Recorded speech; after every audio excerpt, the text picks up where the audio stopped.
Hi, Mang Mahal, ang ating topic ngayon ay tinatanong ni Juan.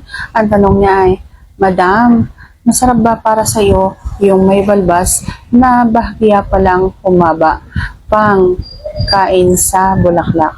So natin pag-usapan for today's video. Interesado ka bang malaman kung ano nga kasagot? Please keep on watching para bago yan.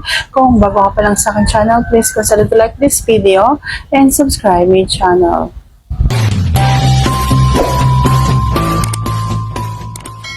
So, okay nga lang ba sa akin kapag halimbawa may balbas ang isang lalaki, yung bahagya lamang, siguro yung bagong tubo pa lamang yung sinasabi niya. Ang sagot ko ay hindi po, lalo na kung ikakain mo doon sa bulaklak. Alam nyo, nasabi ko na to sa nakaraang vlog ko, nasabi ko, hindi ko gusto yung may buhok, yung halimbawa, kakainin ko yung tea, tapos mabuhok siya, hindi ko yung gusto.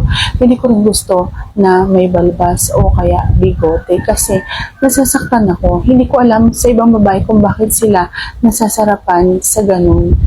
Ako kasi nasasaktan ako. Lalo na kung halimbawang yung alam mo yung sunod-sunod yung kain. Halimbawa, kinakain ako ng todo-todo. Yung nasasagi ng nasasagi. Yung akala mo kinukuskus ka ng todo ng panglaban ng damit, yung ganun. So, hindi ako nasasarapan. Pagkos, nasasaktan ako sa ganun. Iba-iba naman po kasi ang mga babae. Merong gustong-gusto nila, merong kiliti-kiliti sila. Pero ako, kung ako ang tatanungin kung masarap ba sa akin, ang sagot ko ay hindi po. So, sana nasagot ko ng tama ngayong tanong. And if you like this video, please consider to like this video and subscribe my channel. Thank you for watching. See you on my next vlog.